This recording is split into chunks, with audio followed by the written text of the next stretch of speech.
Les autres années, les artistes locaux professionnels que j'invitais, c'était plus des artistes anglophones. On se le cachera pas, on est à NDG, Côte-des-Neiges, il y a beaucoup d'anglophones. Puis cette année, je me suis dit, ça serait cool d'inviter quelqu'un de francophone de la scène. Puis Dramatique a sorti son album il n'y a pas longtemps. Personnellement, il n'y a pas beaucoup de shit que je file à 100% dans ce qui se fait ici. Il y a plein de choses que je trouve intéressantes, mais qui viennent vraiment me chercher. Il n'y en a pas un nombre infini. Puis Drama Sérieux, c'est quelque chose que ce qu'il fait, j'aime vraiment ce que tu fais. C'est bon texte, bon flow, des bons beats. Puis c'est un des artistes que je suis fier de faire du hip-hop ici quand je vois des artistes comme ça. T'sais.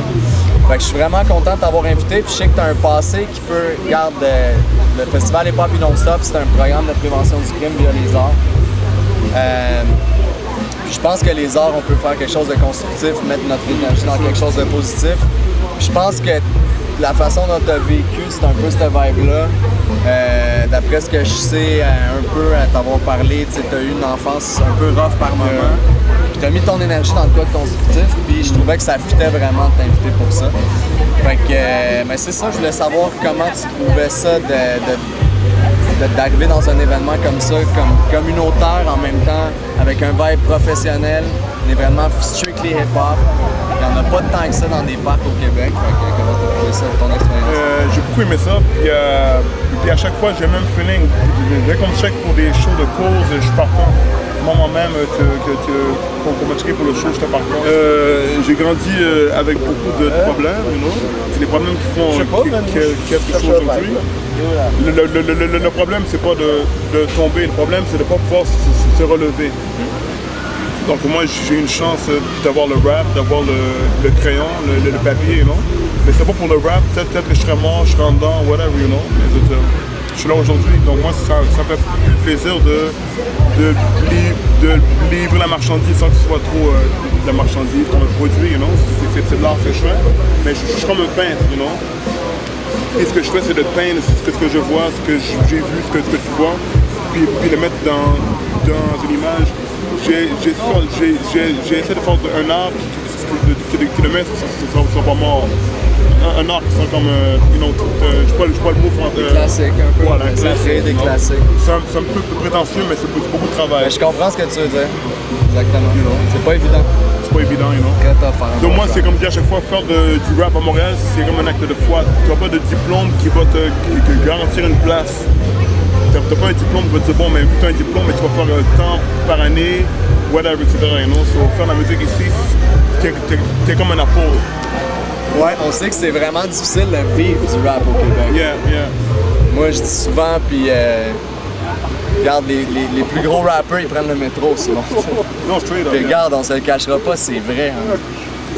Les rappeurs, t'as pas plus vert que ça. Exactement, man. Puis, de venir dans un quartier anglophone, comment t'as trouvé ça?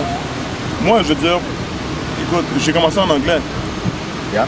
J'ai commencé en 89, en anglais, j'ai rappé en français en 96, donc j'ai fait un bon bout en anglais.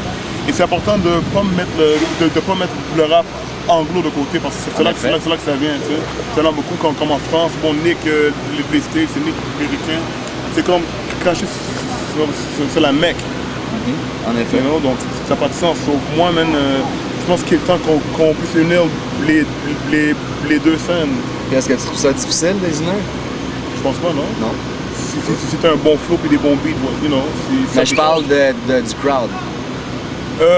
C'est sûr que c'est deux folklores différents. NDG puis RDP, c'est 3 lettres, mais c'est 2 mondes différents. Carrément. Il y a un nom de barrière, il y a un nom de barrière qu'il n'y a pas aux States, qu'il y a ici. Aux States, tout le monde est américain. Ouais, c'est le même langage. Voilà, Queens, Brooklyn, tu vois, au South, whatever, West, c'est américain. Un Chinois est américain, un Portugais est américain. Ici, man, c'est comme tout le monde est de son bord. À Montréal, man, c'est pire qu'à l'Ouest. À Montréal, tu as les Italiens de bord, Haïtiens de bord, tout le monde est de son bord, Et je pense que la scène soit plus forte, il manque ces personnes-là, il manque un genre de... Comment on dit ça? Il manque le côté homogène, il manque de femmes dans le rap. ça manque là. Donc moi, je pense que mon rôle dedans, c'est un peu de rétablir un peu les règles de l'art peut-être, sans mettre trop de contrôle sur le flow, whatever, etc. You know? Mais juste de rappeler au monde que c'est quoi du rap, c'est quoi les textes, c'est quoi le... Puis en même temps, on voit que tu as écouté, regarde, le rap, comme tu disais, ça vient beaucoup des States. Puis on voit, je pense que le joual nous permet ça aussi. De couper les mots, une espèce d'Ebonics d'ici. Tu peux pas, je t'aime. Exactement. Puis je pense que dans le flow, on le sent aussi que tu as écouté beaucoup de rap américain. Puis les beats aussi. Yeah. Puis le rap vient du funk beaucoup. Tu as beaucoup de funk dans tes beats. C'est cool, man. Yeah. C'est ça, man, you know. Je pense qu'il y a d'autres... DJ Jamrick. En passant, ça, c'est mon DJ Jamrick, you know. DJ Jamrick. Since 88. 88. C'est quand même fou, 88. Là. Il y a beaucoup de monde dans le parc aujourd'hui qui n'était pas né encore. C'est pas là, high top, polka dot shirt and everything, man. Polka dot, gros move là, gros... Comment tu trouves ça échanger justement avec les nouvelles générations? C'est cool, man. Je me sens comme important pour toi? Je me sens comme un prof qui voit les jeunes changer. Tu sais, quand voilà. Je suis plus un grand frère qu'un gars qui battle les autres cats qui come up. Je suis pas un gars qui va se battre contre le temps. Tu peux pas le faire, non?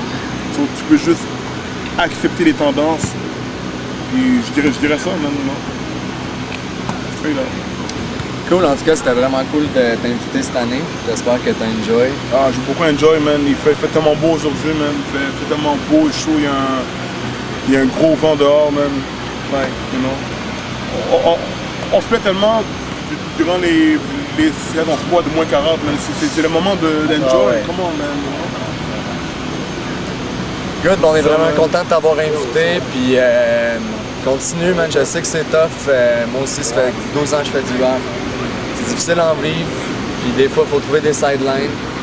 Puis je te souhaite de continuer à avoir cette passion-là d'écrire. C'est sûr, man.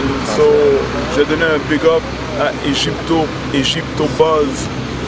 Faut que je te upgrade comme un Microsoft. Des fois, je pense comme un philosophe. Fuck les cours de philo, fuck. Ma philosophie vient de la rue. Faut que je t'abuse. C'est là que je viens, you know. So, écoute ce que je te dis quand je prends le microphone devant la caméra Sony. Je me rappelle, j'avais beaucoup de stamina, homie. Je me rappelle à l'époque de Bob Brown, le Tenderoni. Je voulais le cheese comme le macaroni, le pimp. Je te mange comme un shrimp. Mais je suis pas là pour te battle ou te faire manquer ton bateau, ton radeau. On veut tous l'Eldorado. On donne de l'aide aux ados. Hey, dramatique avec un cas. Peace.